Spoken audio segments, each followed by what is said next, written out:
And here again we have another vertical solder joint, vertical to horizontal.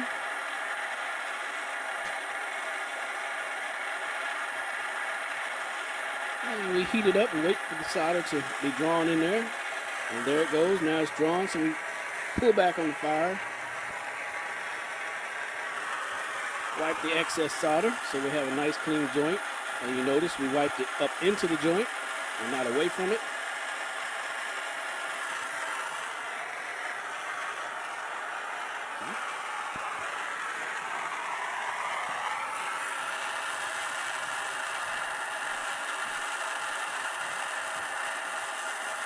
And here we go with the horizontal joint.